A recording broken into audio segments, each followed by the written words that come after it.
is everything for the Saber Roar. I'm Leah. And I'm Ross. Welcome to quite possibly the best show yet. Project Lead the Way allows students to participate in engineering classes and potentially get college credit too. Last year, Franklin High School implemented the Project Lead the Way program into our school to introduce high school students to engineering. The Project Lead the Way curriculum is a pre-engineering curriculum for high school students who are interested in science, math, engineering, and technology. We go through the entire design process from the very beginning when you have a problem. It could be something as simple as tripping on a curb on your way into school, or something as complex as most of the world not having clean water to drink. Last year was our first year, and we actually did get certified on our first year. We're kind of proud of that. For most schools, it takes 2 to 3 years to get certified. We have 3 courses that now have college credit: IED, Introduction to Engineering Design.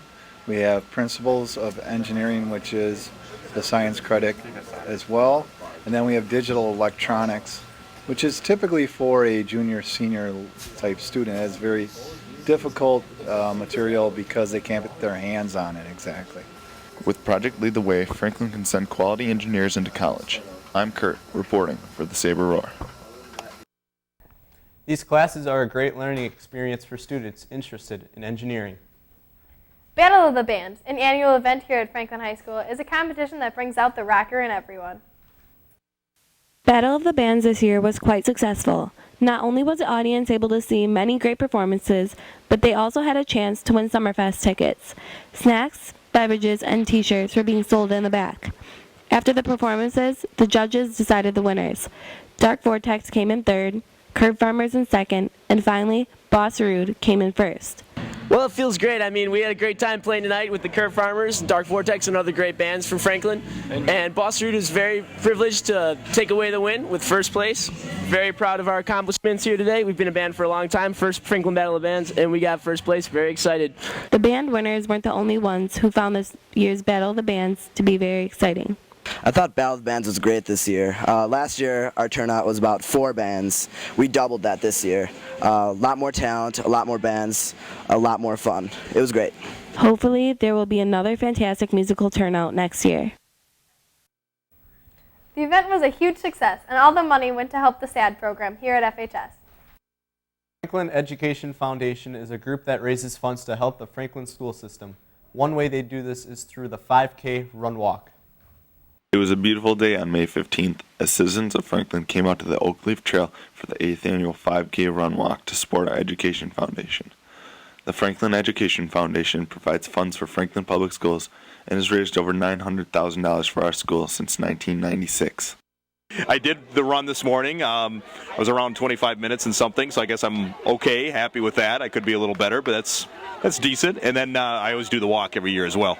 I love the fact that it's family friendly. I love the fact that we have a lot of fun and we can bring our whole family here and have a good time. I get a little bit of exercise and kind of meeting the people of Franklin. A lot of them are my neighbors and friends now, so it's kind of fun to be a part of an organization and part of something that you're invested in. After the walk was finished, a rubber duck race was held with a cash prize of $300 for the winner and $50 for the last place duck. Over 1,000 ducks were purchased for the price of $3 for 1 duck or $5 for 2. Make sure to come out next year for this worthwhile family fun event. I'm Kurt, reporting for the Saber Roar. Special thanks to the Franklin Education Foundation for supporting the school and making this show possible.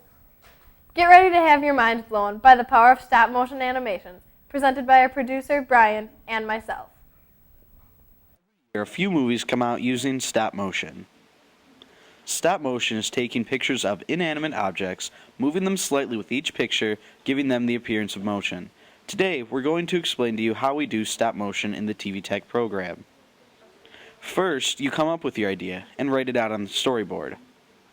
Then, after you do that, you need to set up your first shot. It's best to use a tripod to keep the camera steady.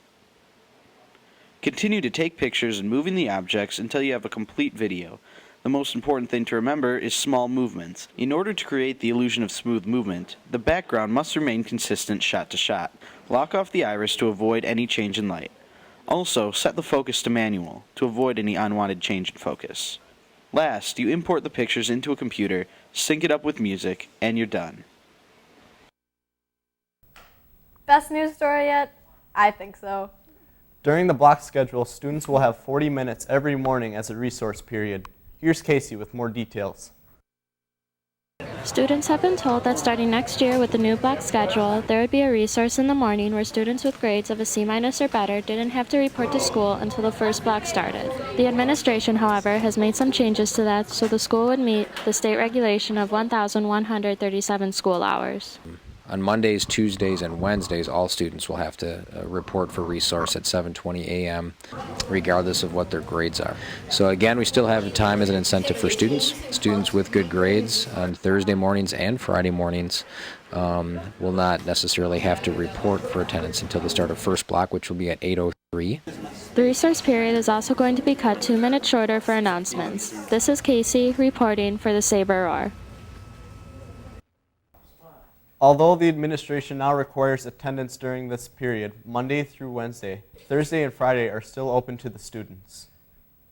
Thanks again for tuning in to quite possibly our last episode. As the school year is winding down, so is the first season of the Saber Roar. I'm Ross. And I'm Leah. Have a great week.